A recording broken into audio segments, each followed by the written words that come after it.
going on, guys? So today on this Shoki review, we're going to take a look at something brand new from the Star Wars Black Series line. And I picked this dude up at Target. I believe it is a Target exclusive. I had to look at the side of the box. But it is the 6-inch Grimoirian Guard from Return of the Jedi. And of course, this is the Jabba's Palace guards, the pig-faced dude. And they do come in this rather large pack. They do cost a little bit more. It's about $30. But a limited edition figure, I guess we can live with that, right? And you know it's limited because that right there, no number. So you got him here in his plastic prison, and he comes with 3 different weapons. Because in the actual movie, I believe there were 3 of them, and each one has, different weapons. But unfortunately, you don't get a multi-pack, you just get the one. But you got the really nice artwork drawn right there. You've got, by the way, ages 4+. I'm right in the middle of that, y'all. Turn around the back, so let's do this read up of the pig dude. Burly, pig-like brutes who favored axes and other primitive weapons, Grimoirians, or Gamorreans. Wow, has everybody been saying that wrong forever? Yeah, it's Gamorrean. I think people have been saying Grimoirian. Either way, I corrected myself now. Gamorreans were often used as muscle by the Hutts and other underworld kingpins. Jabba the Hutt employed a gang of intimidating Gamorreans to guard his palace on Tatooine. True, that's how we've seen him. So you got all the Star Wars and the Hasbro and the Disney and the Hasbro and everything. Sweet. So let's get this pig boy out here and check him out, because this is my first one that has actual hair on it.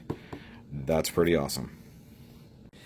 Alright, guys, so here we have the Grimoirian Guard out here. And, well, actually, it's a bit later than anticipated because, for no real reason, I started weathering this guy. And it's going to be a little hard to see, honestly. These lights are so dang bright. But I added a lot more greens and browns and even some pinks to his skin, because he was a stark, flat green. Like you can see here on the inside of this arm is more or less how he looked before. And then you can see here on the back of the hand some shading and stuff like that. So basically I added a lot of shading, a bit of dirt and weathering. I started out on the feet and then it just progressed further, even adding some speckles to him here and there, like here on the thigh. So thinking he's not just straight pig person, maybe he's got a hint of some reptile in there, so some freckles. And then the feet got some attention there. Sorry, I had to brighten up the screen just a little bit. But this guy is actually very, very cool. And for the $30 price tag, we're considering this dude is hefty. I mean, this thing is solid. And the articulation is great. The molding is really nice on everything. He does come weathered, on the vest here, it's definitely weathered. The helmet, the leather parts of the helmet, definitely weathered. You can see it's all cruddy and worn. I didn't do any of that. I added a little bit here on the metal parts. Probably going to be hard to see, but some tan in there. Same thing over here on the shoulders. Just added a little bit of some schmutz. I don't know, once again, if that's going to come across on camera. I can't see it on camera, but doesn't mean it's not there. I can see it in person for sure. The big thing about this guy, he has a fur pair of underwear. Now, the thing is, they did mold him with the regular pair of underwear. So there probably will be a less premium version that doesn't have that, but hey, I'm going to take this one for sure. You do have the bands going across him, the belt that has some nice silver paint on that. I didn't really touch anything there. Like I said, already weathered. The head is very nicely molded. You can see here, you can see some of the spots, the freckles that I've added on around the cheeks. I shaded around the eyes because it was way too bright. Really wanted it to make those bright blue eyes pop, and they certainly do now. And you can see probably on this side, you can see a bit more of the cheeks and stuff like that. The dots around here and down here, and maybe even up here on the crown. Maybe it's too bright to see, to be totally honest, but I did a lot of work on him. You can even see here the slop around his chin, the dark stuff, even he's got some stuff coming down. The teeth were a little bit brighter than this. Same thing for the horns. Let me tilt up just a little. So around the horns, it was definitely brighter. So all of that got darkened. His brow definitely got darkened, and the wrinkles, stuff like that. If you have this figure and you can see the difference, let me know. I'm going to post pictures after the fact. Maybe you'll be able to see it a little bit better. So follow the Shoki Facebook and Instagram if you want to see those things. Articulation-wise, his head is on a disc hinge, and it rotates. You do have like tons of molded detail back here, especially look at that vest. Look at them, just different patches of leather and stuff like that. This was all pre-weathered. I didn't touch any of that. But like his skin had no weathering, nothing. Only his clothing did, but his feet definitely didn't, so I had to dirty those up. That just looked like a big green foot, so he's got a lot of things going on. Like I said, articulation, so the head does that. Cool thing is, the mouth does open, and he does have a freaking tongue back in there. It's like, Rah!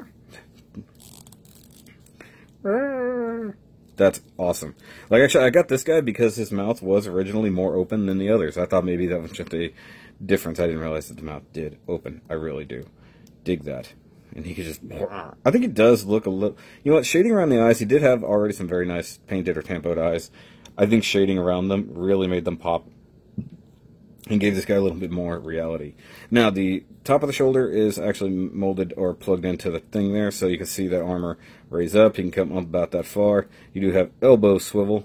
You can rotate the shoulder, so you can get more biceps, so you can really get some high piggy going on there. Single jointed elbow that is ratcheted, and the mold is not great. He is meant to more or less have the arm kind of bent to a degree. So you can see the disc hinge isn't that great, but it's cool. I like the paint here on the gauntlets. They're very nice metallic gauntlets. A little bit of overspray around the edges. They just kind of missed. I tried to weather over that. Here you can see some of the other weathering. You can see these spots right there. I did give just a little bit of a black and a little bit of a brown wash to this. Whether it's going to show up in reality, I can't tell. Same thing with the back of the arms. You can see the shredded kind of shirt, and you can see the shading. I know you can see the shading on there, right? This thing was just flat green. There was no differential in the colors, especially with the hands. You can see there, maybe it's just because my lights are so bright. I'm just trying to pull in here so you can really see the colored knuckles there. So some brown, some green, some tan, even a little bit of flesh color, because normal skin is made up of a lot of colors. And so even a pig dude that is mostly green will have some pink in him, especially up here on the face. You can kind of see it right above. See where the paint is right there above the lips? There's some pink in there that I added that wasn't there already. The hands are on a disc hinge, though it looks like they mostly turn inward, if at all. They don't really go anywhere. They do rotate very nicely. Fingernails are actually painted differently, so they'll stand out.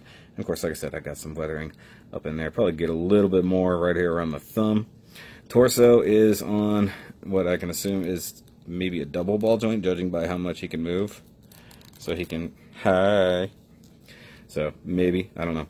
Did just mildly add some shading right in there in the cracks. The big diaper looks a little disturbing. I like the fur diaper a little bit better. You got the giant thighs here on what I assume are T-mounted ball joints. Yes, they are. He can kind of do to about there before you really start stressing it. It has a giant thigh cut up there, so it will be covered by the skirt. So, yay for that. You can see here on the thighs, a lot more weathering, especially right through there. You can see the spots and things like that. Around the back, you can see the darker parts in the back of the hamstring, stuff like that. This leg, I think I got a little darker on the weathering. You really see it right through there. I didn't want to be super dark. I wanted to be a little vague about it, but, you know, wanted to be able to show it off. Got some more spots in there. The diaper is a bit hindering. He can't really kick forward much.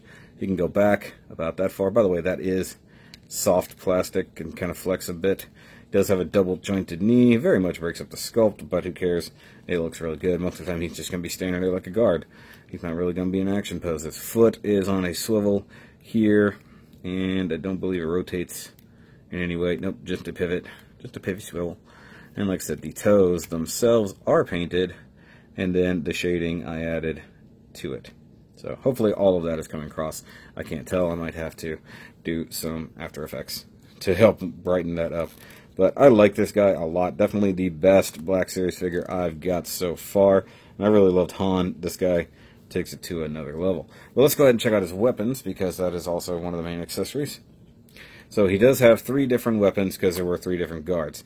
Now, Hasbro went ahead and weathered these a little bit, so it's got some brown weathering right up here. That's it. This one, this little pike, whatever you want to call it, staff, is probably the least effective of the weapons.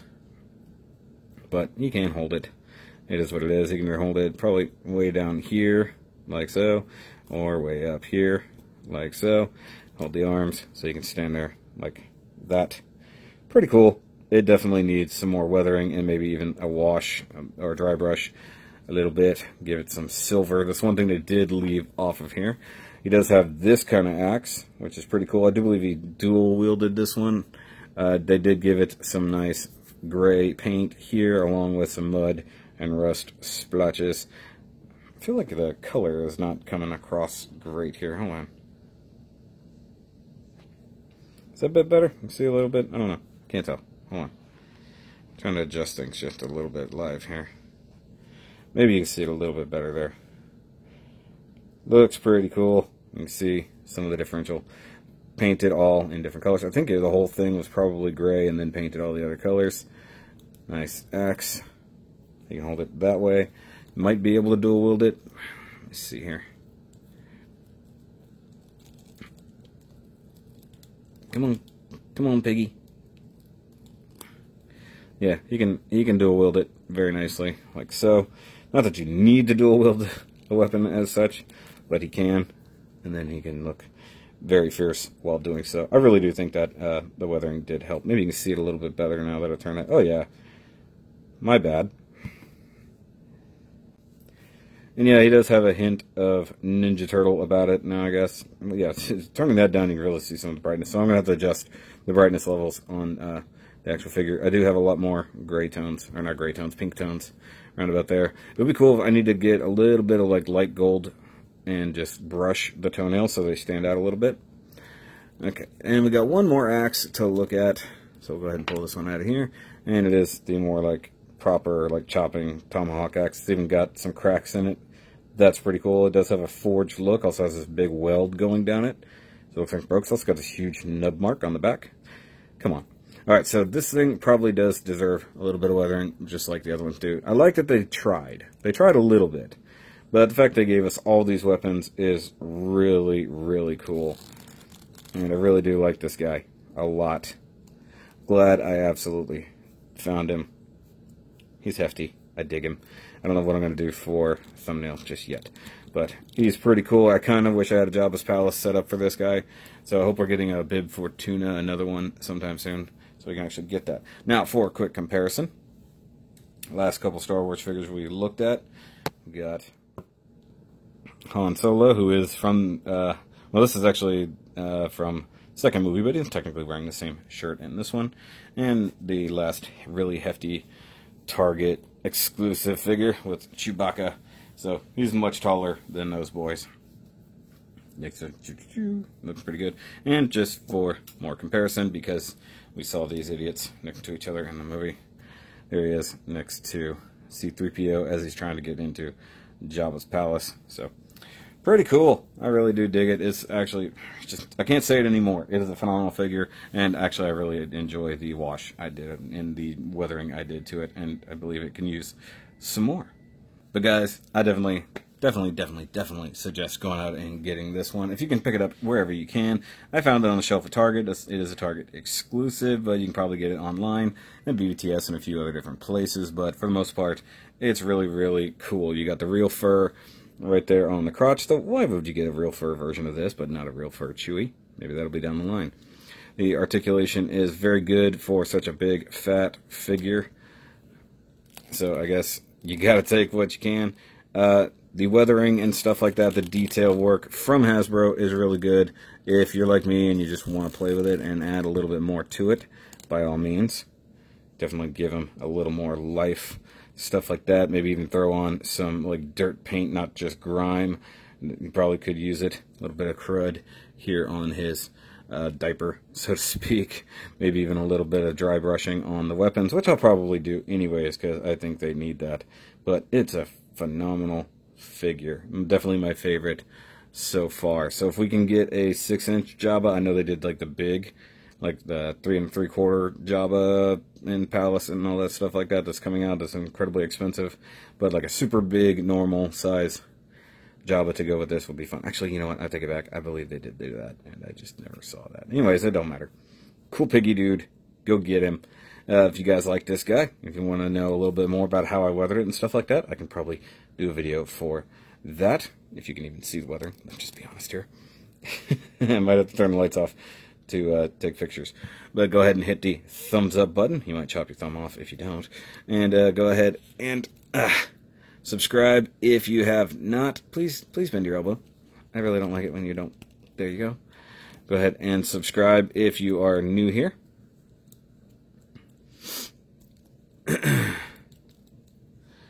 Or else the big guy is coming for you.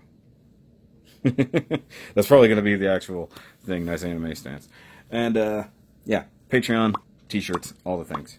Go do it. I'll catch you guys on the next review, and remember, as always, don't play with the Rancor.